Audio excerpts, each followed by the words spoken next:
Γενικώς, για να σκόψω αυτούς, θέλω που θέλω να μιλήσω πραγματικά για ένα πράγμα που όντως ξεκίνησα και εγώ τα τελευταία 3 χρόνια και ένα πράγμα που όντως πιστεύω παίζει μεγάλο ρόλο σε όλες μας τις ζωές.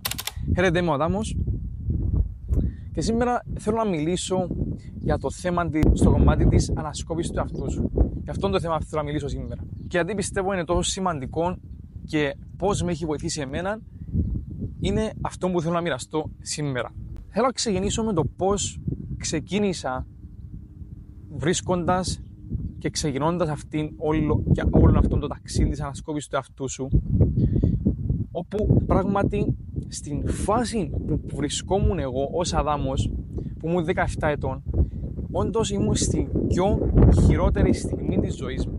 Για ποιο λόγο? Γιατί από τα προβλήματα που περνούσα δεν ήξερα πώς να αντιμετωπίσω, έκανα υπερφαγίες, δεν είχα κάποια χόμπις να ασχοληθώ, ήμουν υπέρβαρος, δεν είχα φίλους, ασχολούμαι αρκετές ώρες πάνω σε βίντεο παιχνίδια και πράγματι απλώς δεν είχα κάποιον συγκεκριμένο στόχο. Απλώς και ολεκτικά υπήρχα, αλλά όχι ζούσα. Όπου μια καλή μέρα βρήκα τον μέντορα μου και μου δόθηκε αυτή η ευκαιρία να μπω στο group mentoring, όπου ναι με πήρε μεγάλη ευθύνη γιατί ήμουν 17 ετών και όντως μου έχει αλλάξει τη ζωή μου για 180 μοίρες, όπου πράγματι είμαι ευγνώμων για αυτόν τον άνθρωπο. Όμως όλο αυτό το ταξίδι τα τελευταία 3 χρόνια που είμαι μαζί του δοκιμάζοντας πράγματα, έμαθα και πάρα πολλά πράγματα για τον εαυτό μου.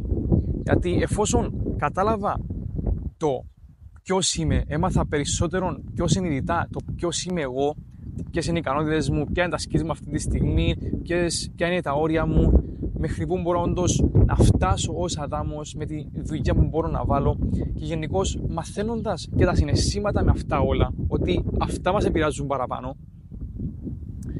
μάθαινα καθημερινά και περισσότερο τον εαυτό μου. Και μαθαίνοντας ειδικά τα τελευταία 3 χρόνια και δοκιμάζοντας καινούργια πράγματα έτσι ώστε να αποκτήσω καινούργιες εμπειρίες και καινούργια skills, δεξιότητες, μάθαινα και παραπάνω πράγματα το τι γουστάρω εγώ ως Αδάμος. Έμαθα περισσότερο πάνω στον τομέα της γυμναστικής, τι γουστάρω να κάνω. Έμαθα περισσότερο πάνω στη διατροφή, το πώς δουλεύει ο οργανισμός μου και τι μπορώ να κάνω έτσι ώστε να έχω τα επιθυμητά αποτελέσματα και να γουστάρω τη διατροφή μου. Να έχω τα άτομα γύρω μου που όντως γουστάρω και τις σχέσεις που να έχουμε να είναι όντως πιο σκληρές από οτιδήποτε σχέσεις που είχα πάρει στο παρελθόν μου. Και έτσι μαθαίνοντας και συνεχίζοντας, ανοίγοντας προς τους άλλους ανθρώπους, μαθαίνω και παραπάνω για τον εαυτό μου. Μαθαίνω το τι μου αρέσει, μαθαίνω το τι δεν μου αρέσει και πάρα πολλά άλλα πράγματα. Γι' αυτόν τον λόγο πιστεύω είναι σημαντικό για όλους μας να ξεκινήσουν όλο αυτό το ταξίδι. Όμως έχει ένα θέμα εδώ. Περισσότεροι το ταξίδι τους δεν το ξεκινούν εφόσον δεν φτάσουν σε έναν άθελιο σημείο της ζωής τους. Γιατί εγώ τότε ξεκίνησα αυτό το ταξίδι. Δεν ξεκίνησα από μια μέρα, ξέρεις τι, η ζωή μου είναι τέλεια και απλώς θέλω να πιάω μια ανασκόπηση του εαυτού μου. Όχι, ήμουν σε μια χαμένη φάση που κυριολεκτικά δεν ξέρω πού κινόμουν, τι ήθελα και πράγματι απλώς τη βοήθεια που ζητούσα μέσα μου και δεν ήξερα πώς να την πω έτσι αυτή τη βοήθεια που ήθελα, μου δόθηκε η ευκαιρία μπροστά μου και όντως την πήρα. Αυτόν τον λόγο πολλοί άνθρωποι δεν ξεκινούν όλο αυτό το ταξίδι, γιατί όντως δεν είναι σε σημείο να το ξεκινήσουν αυτό το ταξίδι. Και ένας λόγος που πιστεύω ότι αν ξεκινήσουμε όλοι πραγματικά να μαθαίνουμε ποιοι είμαστε, τι γουστάρουμε, τι θέλουμε από τους άλλους, να μην τους χρησιμοποιούμε τους άλλους ανθρώπους, να είμαστε με τον εαυτό μας πρώτα, πράγματι πιστεύω θα δημιουργήσουμε έναν τέλειο κόσμο όσον από ποτέ.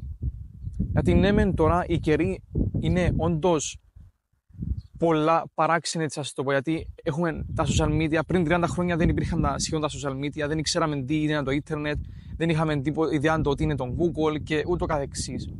Και όντως κινούμαστε σε μεγάλη ταχύτητα πάνω στην τεχνολογία και όντως δεν προφτάνουμε, έτσι ας το πω, στα εισαγωγικά αυτή την τεχνολογία. Και όντως με την τεχνολογία αυτή μας δίδονται μεγάλες ευκαιρίες. Όντως μεγάλες ευκαιρίες και είναι κρίμα να μην τις παίρνουμε έτσι ώστε να μαθαίνουμε και περισσότερο τον εαυτό μας και όντως να συνδεόμαστε με πραγματικές φιλικές ή και επαγγελματικές ή και οικογενειακές σχέσεις αρκετά καλύτερα. Εφόσον μαθαίνοντας το ποιοι είμαστε εμείς και να είμαστε ok με το τι έχουμε και το τι μπορούμε να κάνουμε όντως ως άνθρωποι. Γιατί φτάνοντας σε σημείο που ξέρεις ποιος είσαι, πράγματι νιώθεις ότι μπορεί να αποκτήσεις, να κάνεις πάρα πολλά πράγματα, όμως με τη δουλειά που θα βάλεις εσύ ο ίδιος. Δεν θα τη βάλει κανένας άλλος για σένα. Όμως εσύ, αν βάλεις αυτήν τη δουλειά και πιστέψεις σε αυτό, πράγματι πιστεύω θα έχεις μεγάλα αποτελέσματα. Δηλαδή, όντως, η ανασκόπηση του εαυτού σου είναι ένα μεγάλο βήμα. Είναι ένα μεγάλο βήμα γιατί θα πονέσεις. Είναι μια διαδικασία που δεν θα είναι εύκολη, θα είναι απλή, αλλά δεν θα είναι εύκολη. Και θα κόψεις πράγματα πάρα πολλά από εκείνα που νομίζω ότι σου αρέσανε, γιατί έχεις συνδεθεί με αυτά, φιλίες, υλικά αγαθά, δουλειές, επαγγελματικά πράγματα ή ούτω καθεξής. Και μαθαίνοντας τον εαυτό σου, κάποιες φορές ο εγωισμός μας πληγώνει τόσο πολύ, γιατί απλώς μπορεί να ζούσαμε κάποιες προσδοκίες κάποιου άλλου ή τους στόχους κάποιου άλλου. Γι' αυτόν τον λόγο πιστεύω είναι σημαντικό να μαθαίνουμε ποιοι είμαστε εμείς, να μαθαίνουμε από τι είμαστε φτιαγμένοι, να μαθαίνουμε το τι πραγματικά γουστάρουμε να κάνουμε σε αυτήν τη ζωή. Και όχι απλώς να υπάρχουμε, αλλά όντως να ζούμε όσο πιο έπακρα γίνεται σε αυτήν τη ζωή. Γι' αυτόν τον λόγο πιστεύω είναι σημαντικό ο κάθε άνθρωπος να κάνει την ανασκόπηση του εαυτού του. Όμως πρέπει να είναι σε θέση να τη δεχτεί αυτή. Και δεν είναι κάτι απλό. Ούτε εύκολο. Είναι δύσκολη επιλογή.